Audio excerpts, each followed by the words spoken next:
Maui'S Kite, a Hawaiian legend.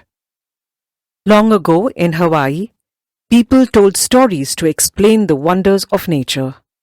This story is about Maui, who wanted to tame the winds. One morning, Maui decided that he had to build a kite. And what a kite he built! His mother gave him her largest, strongest piece of cloth. For the cross pieces, he used sticks of bamboo, and he cut branches from the olona shrub to make a strong rope. Maui's kite was a work of art. He told himself, "I must get a special wind to fly my kite. I'll go to the keeper of the winds. She will let me have the perfect wind to make my kite fly really high." His friends happily gathered around to help him carry his kite to the keeper of the winds. As the group paraded through the village, everybody left their work and came to watch.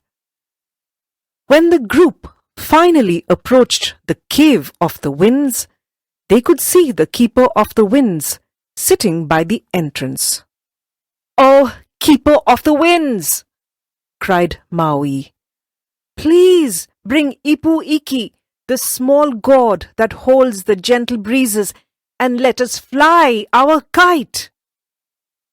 The keeper was a wise old woman. She knew that the gentle winds of Ipu Iki would play kindly with the boy.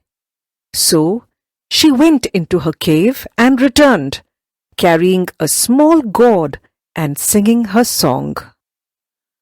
"O wind, soft wind of Hilo, wind from the God of everlasting winds, come from Ipu Iki. O wind, soft wind of Hilo, come gently, come mildly." The lid of the gourd began to stir, and the keeper carefully opened it. Slowly, the soft wind of Hilo drifted out and tugged at the kite. Maui let out some cord, and he and his friends cheered as the kite soared like a great bird over the sea. The keeper stood silently and looked on with a smile. After a while, she said, "That's enough for today. The winds should not be taken for granted. They will respect you if you respect them." After a few moments of silence, Maui nodded and said, "Yes, O keeper of the winds, call your winds back to you." The woman now removed the lid from Ipu Iki.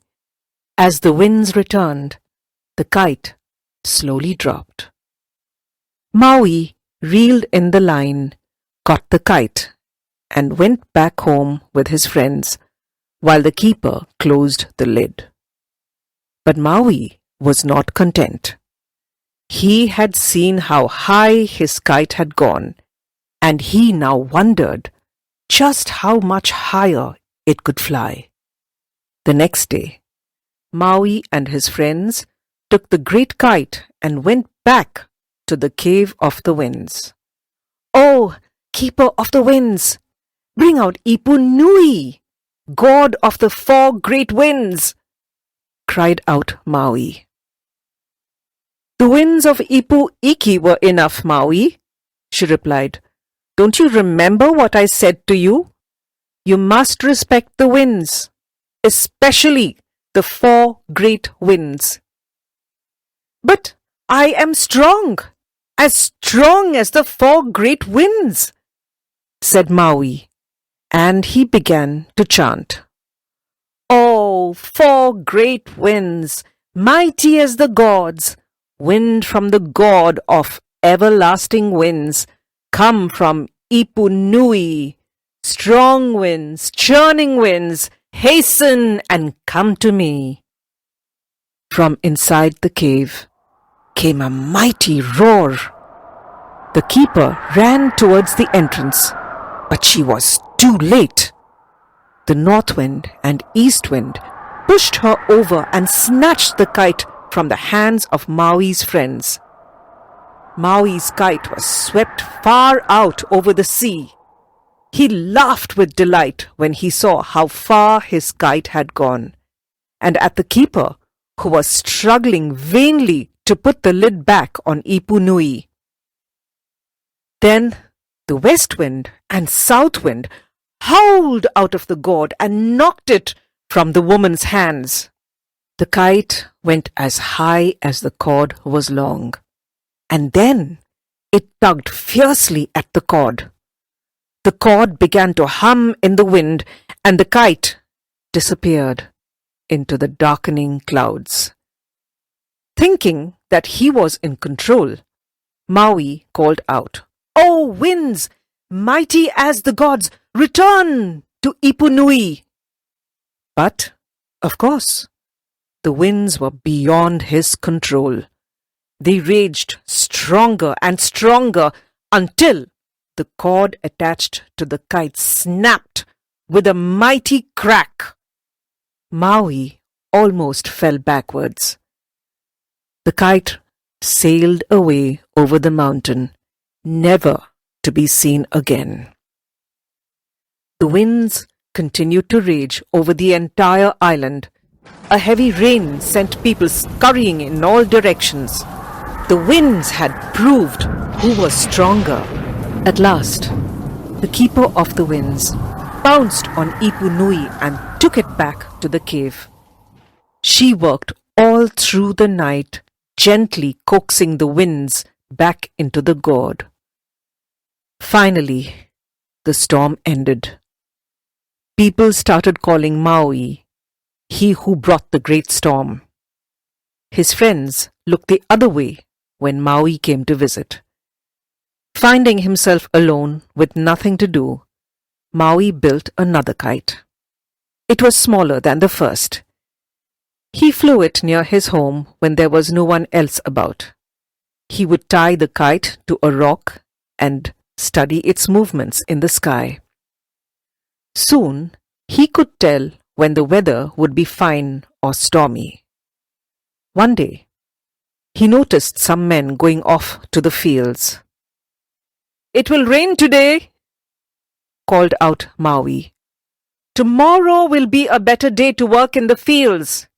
The men just scowled at him. But soon it did begin to rain, and the men came running back to the village, looking in amazement at Maui. Another day, Maui warned a group of women that their clothes would be blown away from the drying place because his kite told him that there would be a storm that day. Later, they were out in their yards, chasing their clothes which were blowing about in the storm. In time, the village people began to depend on Maui and his kite. He taught them how to tell, from the dancing movements of the kite, which days would be good for planting, or fishing, or drying cloth.